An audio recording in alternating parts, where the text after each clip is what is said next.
welcome to RC Racing and NeoBuggy.net's roundup of the second day of qualifying here at the IFMAR Worlds in Thailand.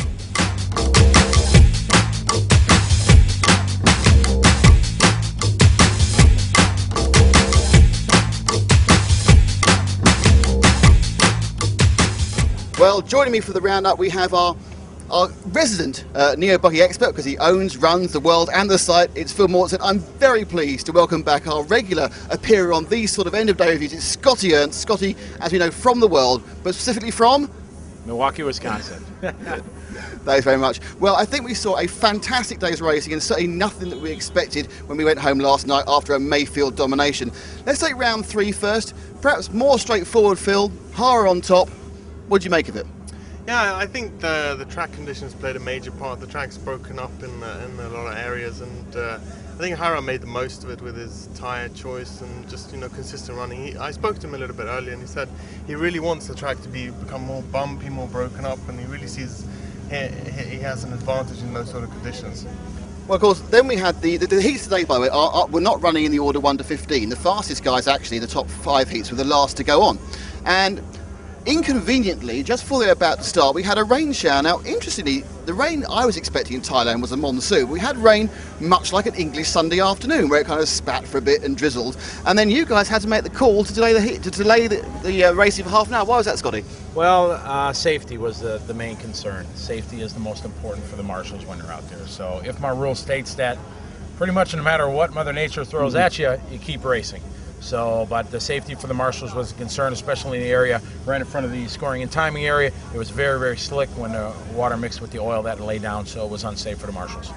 Now, we had a 25-minute delay, and at the end of that point, actually, I don't know whether the track was any better or worse, because the dust had settled down, but it was slightly slicker. But we had a really, really interesting final round, didn't we? It did. A lot of things changed there in the final round. Guys that you're expecting to be dominant may feel like he was in the first 2 yesterday, struggled in 3 and had some problems in 4. Hara, I watched it. Hara flamed out during warm-ups. Coming over to Big Double, he was in a bit of traffic and chose a wide line, overshot, and then pancaked the chassis, flamed out immediately. So he started late, so he didn't get the 100% run that he was able to do. So that took 2 guys out of the heat and allowed a couple of other guys that move up, and so that changed the mix a bit.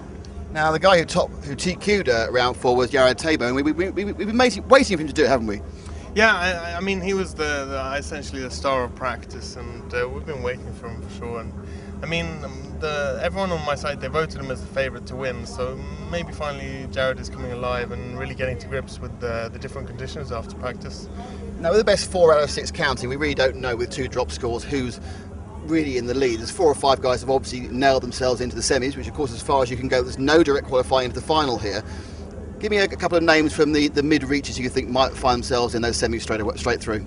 I think definitely Drake. I mean, he's been super consistent, not the fastest, but he's been like 4th, 3rd a couple of times. I'd pick Mike Truey as well. He had 2 bad runs in the first one, but he TK'd the last Worlds. I'll definitely put him up there.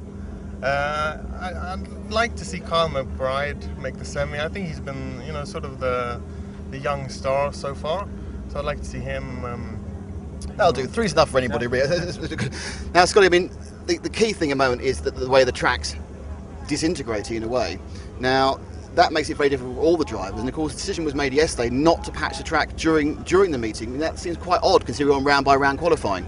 Well, I'll try to get off my soapbox here because the rules state that they can't do anything to track. I agree with you. I don't know why exactly that is, because once the round is over, the track is new for everybody. I did hear that some maintenance will be done tonight. There will be some things done. There are some real bad, technically dangerous holes that have formed, especially by the pit lane, that has been causing havoc. So there is some basic work that is going to be done to a couple sections in the track. So that will hopefully put some consistency maybe a little bit back into the track. Got an easy question for you. Who's TQing the event? Oh man, easy. You always put me on this. I don't think it's sold up yet. Obviously it's not, but Ryan's got two zeros. Jared had a real good run. I think Hara's still got something into him. So I think it's wide open. Cody King is looking pretty fast too. So I need a name. I'll say Mayfield. Thanks, Scotty, and thanks, Phil, and thank you all for watching this, the roundup of day 2 of qualifying from the 1/10th, per se, from the 1/8 Worlds here in Thailand. And stay tuned on Nibarin.net for all our updates for the rest of the competition.